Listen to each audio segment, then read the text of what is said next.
हाँ जी, तो अपना नेक्स्ट नेक्स्ट टॉपिक है जनरेशन्स ऑफ कंप्यूटर। तो देखिए, स्टार्टिंग में जब कंप्यूटर की खोज हुई थी तो एक कैलकुलेटर के रूप में हुई थी। तो मतलब कंप्यूटर का यूज़ जो था वो सिंपल था।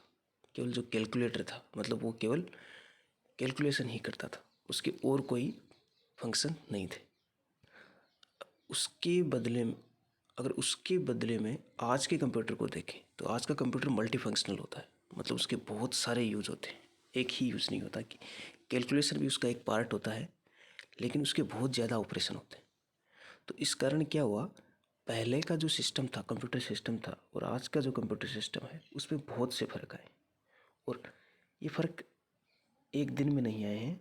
कंप्यूटर भी मानव की तरह क्या हुआ है, इवोल्व हुआ है।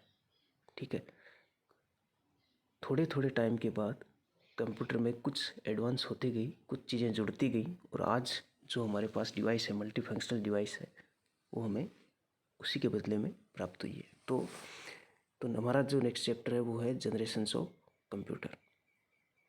तो देखिए, जनरेशन्स ऑफ कंप्यूटर में इम्पोर्टेंट क्या है, हमें क्या पढ़ना है। हमारे पास 5 जनरेशन पढ़नी है हमें। तो इसमें सबसे पहले तो हमें हर एक जनरेशन का ईयर याद रखना है। फिर इस हर एक जनरेशन में इलेक्ट्रॉनिक कंपोनेंट कौन सा यूज किया गया है वो याद रखना है। और फिर हमें उसके अलावा कुछ उदाहरण याद रखने हैं। ठीक है, तो ये 3-4 चीज़ें हमें हर एक जनरेशन के बारे में याद रखनी है।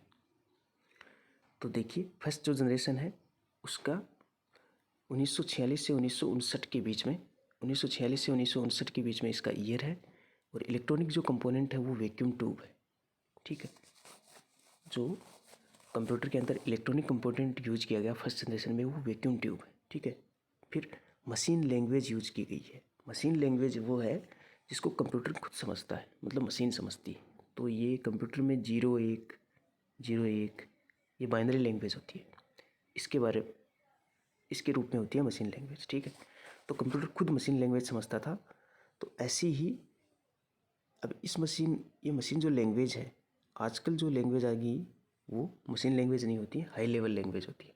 वो क्यों की गई, क्योंकि जो हाई लेवल लैंग्वेज है वो आदमियों को समझने में आसानी होती है। मशीन लैंग्वेज तो कंप्यूटर तो समझ सकता है, पर आदमी नहीं समझ सकते इतनी आसानी से, तो कोडिंग करना मुश्किल होता था।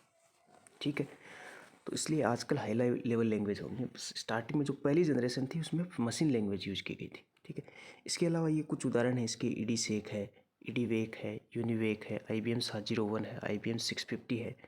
ठीक है, फिर कंप्यूटेशन इसकी जो स्पीड थी फर्स्ट जनरेशन में वो मिली सेकेंड्स में होती थी। अब देखना, अभी ये मिली सेकेंड्स है, आगे अपन देखेंगे तो अगली आने वाली जो नेक्स्ट जनरेशन है उनमें ये माइक्रो सेकेंड, नैनो सेकेंड में हो जाएगी, स्पीड और भी ज़्यादा हो जाएगी। मतलब कि कोई भी जो इंस्ट्रक्शन है उसको एग्जीक्यूट करने के लिए फर्स्ट जनरेशन में वो मिली सेकेंड्स लेता था। जो सेकंड जनरेशन है वो 1959 से 1965 तक है। वैक्यूम ट्यूब की जगह क्या आ गई, अब अपने पास ट्रांजिस्टर आ गए, और इसमें असेंबली लैंग्वेज का यूज किया गया। असेंबली लैंग्वेज को ये इसको जो ह्यूमन है या मानव है वो समझ सकते हैं, कंप्यूटर इसको असेंबलर की सहायता से समझता है। असेंबलर क्या करता है, असेंबली लैंग्वेज को मशीन लैंग्वेज में चेंज करता है, उसकी सहायता से समझता है। फिर इसमें एक ऑपरेटिंग सिस्टम देखिए, पहले तो होता क्या, ऑपरेटिंग सिस्टम है वो एक ऐसा सॉफ्टवेयर या प्रोग्राम है जो कंप्यूटर के लगभग कार्य को मैनेज करता है। मतलब जब भी आप कंप्यूटर को स्विच करते हैं तब से ही आपका ऑपरेटिंग सिस्टम है वो प्रारंभ हो जाता है, और कंप्यूटर की जितने भी रिसोर्सेज हैं जैसे इनपुट आउटपुट डिवाइसेस वगैरह हैं सबको मैनेज करता है और सबको कंट्रोल भी करता है। ऐसा एक प्रोग्राम होता है, वो होता है ऑपरेटिंग सिस्टम। जैसे विंडोज़ है, एंड्रॉयड है, ये क्या होते हैं, ऑपरेटिंग सिस्टम होता है। तो देखिए, जो सेकेंड जनरेशन था उसमें बेच ऑपरेटिंग सिस्टम का यूज किया गया था। ठीक है, फिर स्टोरेज के लिए इसमें मैग्नेटिक कोर और टेप का यूज किया गया था। फिर इसके उदाहरण जो हैं वो देख लेंगे, वो है IBM 1620, IBM 7094, CDC 1604 और CDC 3600। ये इसके उदाहरण है सेकंड जनरेशन के। थर्ड जनरेशन की अगर अपन बात करें तो 1965 से 1900 ये था। ठीक है, ट्रांजिस्टर्स की जगह को क्या आ गए, इंटीग्रेटेड सर्किट यानी कि ICs आ गए। फिर इसकी स्पीड है, अब देखो स्पीड नैनो सेकंड में आ गई, पहले किस में थी, मिली सेकंड में, अब नैनो सेकंड में आ गई। ठीक है, स्पीड और ज़्यादा बढ़ गई। फिर used high level languages, Fortran, COBOL, pascal, algo 68 और बेसिक, ये लैंग्वेज हाई लेवल लैंग्वेज यानी कि जो मानव को समझ में आती हैं, कंप्यूटर को समझ में नहीं आती। कंप्यूटर इनको कंपाइलर की सहायता से क्या करता है, लो लेवल लैंग्वेज यानी कि मशीन लेवल लैंग्वेज में चेंज करता है और उसके बाद समझता है। ऑपरेटिंग सिस्टम देखिए, सेकंड जनरेशन में हमारे पास बैच ऑपरेटिंग सिस्टम था। इसमें कौन सा आ गया, इसमें रिमोट प्रोसेसिंग आ गया, टाइम शेयरिंग या मल्टी प्रोग्रामिंग। ठीक है, तो ये ऑपरेटिंग सिस्टम यूज किए जाने लगे किसमें, थर्ड जनरेशन में। IBM 360 सीरीज इसके उदाहरण है, हनीवेल 6000 सीरीज, PDP, IBM 370 या 168। फोर्थ जनरेशन है वो 1971 से 1980 के बीच में, 1971 से 1980 के बीच में आई थी। अब इसमें जो सिस्टम कौन से यूज किए गए, देखो पहली जो थी वो वैक्यूम ट्यूब था, फिर क्या आए, ट्रांजिस्टर आए, ट्रांजिस्टर के बाद क्या आए थे अपने थर्ड जनरेशन में, इंटीग्रेटेड सर्किट है, और इसके बाद क्या आए, VLSI, very large scale integrated circuit, very large scale integrated circuit आए।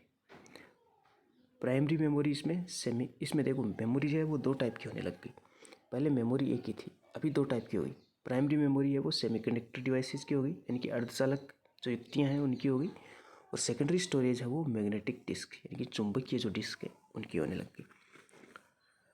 और अभी लैंग्वेज की अगर बात करें तो problem oriented fourth generation languages हैं वो यूज की गई, यानी कि 4GL, fourth generation language use की गई। ऑपरेटिंग सिस्टम है वो मल्टी प्रोसेसिंग और मल्टी प्रोग्रामिंग। इससे पिछले वाले में क्या आया था, अपने पास तीन टाइप का था, मल्टी प्रोग्रामिंग था, टाइम शेयरिंग था और रिमोट शेयरिंग था, ये तीन था। ऑपरेटिंग सिस्टम अभी मल्टी प्रोसेसिंग और मल्टी प्रोग्रामिंग टाइप के थे। अब इसके उदाहरण अगर अपन देखें तो एप्पल सीरीज 1 और 2, IBM 4341, DEC 10, स्टार 1000 और PUP 11, ये सब क्या हैं, इसके उदाहरण है। फिफ्थ जनरेशन अभी जो 1980 से प्रेजेंट, और अभी भी ये क्या है, विकासशील अवस्था में है, अभी भी इसका विकास हो रहा है। तो इसका मुख्य अगर देखें सिस्टम, अगर इनका देखें तो ये ULSI यानी कि ultra large scale integrated chips पे ये आधारित है। आर्टिफिशियल इंटेलिजेंस, ठीक है, डेवलपमेंट स्टेज में है। फिर बायो चिप्स हैं, ये इनकी मेमोरी डिवाइसेज होंगी। ठीक है, KIPS knowledge based information processing system होगा।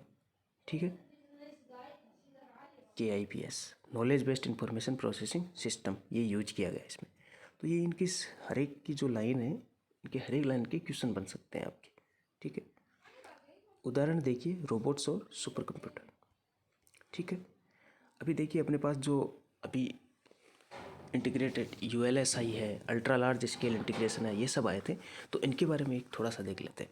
सबसे पहले जो आया था वो ये, सबसे पहले तो ये इसका मतलब क्या है, इसका मतलब ये है कि कंप्यूटर में चिप होती हैं और उस चिप पे क्या लगे होते हैं, ट्रांजिस्टर लगे होते हैं, इलेक्ट्रॉनिक डिवाइसेज या और भी कोई इलेक्ट्रॉनिक डिवाइसेज लगी होती। तो उन इलेक्ट्रॉनिक डिवाइसेज कितनी है, मतलब उनकी नंबर के आधार पे ये डिफरेंस किया गया है। जैसे स्मॉल स्केल इंटीग्रेशन है वो उसकी खोज हुई थी 1964 में, और उसमें एक चिप पे 1 से 10 ट्रांजिस्टर लगे होते थे। MSI यानी कि मीडियम स्केल इंटीग्रेशन जो है वो 1968 में खोज हुई थी, और उसमें एक चिप पे 10 से 500 ट्रांजिस्टर होते थे। फिर LSI लार्ज स्केल इंटीग्रेशन 1971 में इसकी खोज हुई थी, और 500 से 20,000 तक ट्रांजिस्टर इसमें लगे रहते थे। फिर VLSI very large scale integration 1980 में, जिसमें 20,000 से 10 लाख तक ट्रांजिस्टर लगे रहते थे। फिर ULSI जिसमें अल्ट्रा लार्ज स्केल इंटीग्रेशन 1984 में खोज हुई थी, और इसमें 10 लाख से अबव ट्रांजिस्टर लगे रहते थे। अभी देखिए जो जनरेशन हमने जो पढ़ी है उसकी एक टेबल है जो कि बहुत ही इंपॉर्टेंट है। फर्स्ट जनरेशन की ईयर 1946 से 1959 और वैक्यूम ट्यूब का इसमें यूज किया गया। सेकंड जो जनरेशन है उसमें 1959 से 65 तक इसका वर्ष है, और ट्रांजिस्टर इसमें यूज किए गए थे। ठीक है, इसके बाद थर्ड जनरेशन है उसमें 1965 से 1971 का ईयर है, और इंटीग्रेटेड सर्किट इसमें यूज किए गए थे। 1971 से 1980 फोर्थ जनरेशन का टाइम है, और VLSI माइक्रो प्रोसेसर इसमें यूज किए गए। फिफ्थ जनरेशन है 1980 से अभी तक वर्तमान तक, और इसमें ULSI माइक्रो प्रोसेसर यूज किए। तो इसमें सीधा सीधा क्वेश्चन आ सकता है कि जैसे VLSI माइक्रो प्रोसेसर कौन सी जनरेशन में यूज किए गए, तो वो फोर्थ जनरेशन में यूज किए गए थे। ऐसे ही ULSI के लिए पूछा जा सकता है, इंटीग्रेटेड सर्किट के लिए पूछा जा सकता है। तो ये टेबल आप याद रखें, और ज़्यादा नहीं तो ये टेबल कम से कम याद रखें, आपकी जनरेशन्स कंप्लीट हो जाएंगी।